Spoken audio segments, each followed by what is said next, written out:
Basmalah yang dijadikan pembukaan oleh Al-Imam Ibnu Jama'ah menunjukkan kepada kita bahwa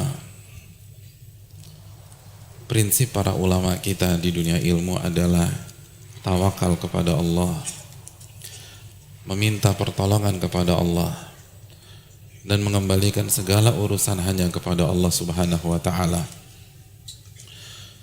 Dan ini atmosfer dunia ilmu, hadirin. Kalau antum ingin masuk ke dunia ilmu, ingin datang dan aktif di kajian, ini prinsip yang harus antum miliki.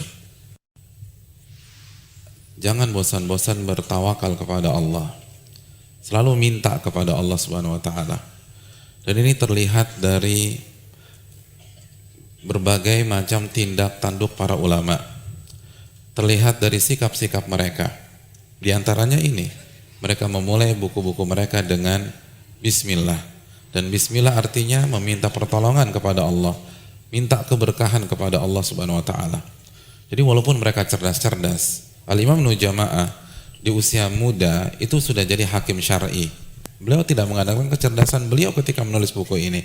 Yang beliau andalkan adalah kekuatan Allah. Yang beliau andalkan adalah ilmu Allah Subhanahu wa ta'ala. Makanya beliau mulai dengan Bismillahirrahmanirrahim. Dan di antara potret para ulama tentang masalah ini, bagaimana mereka menamai buku-buku mereka.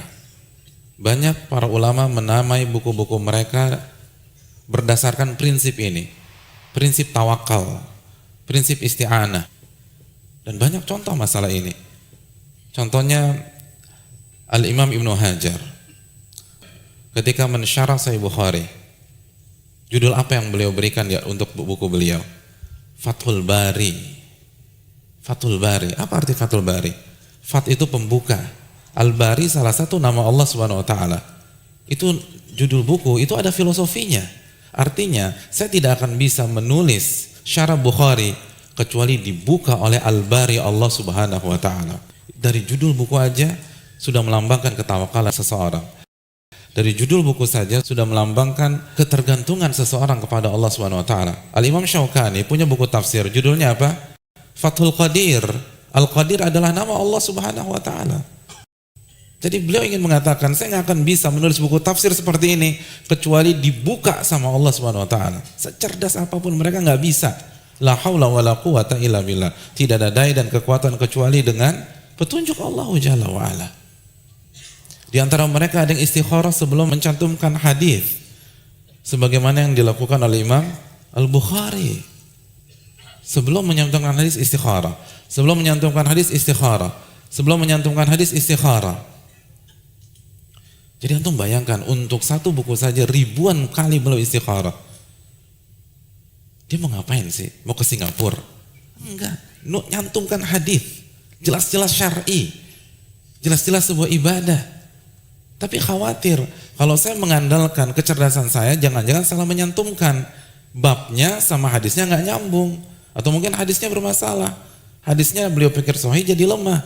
Al-Imam Bukhari, hadirin yang dirahmati oleh Allah, ulama yang cerdasnya begitu luar biasa, alimnya begitu luar biasa, kemampuan hafalannya begitu luar biasa, tapi begitu mencantumkan hadis istikharah, istikharah, istikharah, istikharah. Istikharah artinya meminta pandangan dan tuntunan dari Allah Subhanahu wa taala. Istikharah artinya meminta advice dari Allah Jalla wa ala. Itu orang cerdas. Yang cerdasnya ribuan kali daripada kita. Istikharah setiap menyantumkan hadis. Ribuan kali istikharah hanya untuk satu buku. Antum, saya dalam hidup ini berapa kali istikharah? Coba. Paling sekali. Pas mau merit, mau kawin, iya. Dan gitu kawinnya cuma sekali. Udah sekali seumur hidup. Subhanallah. Makanya kurang berkah hidup kita dibanding para ulama.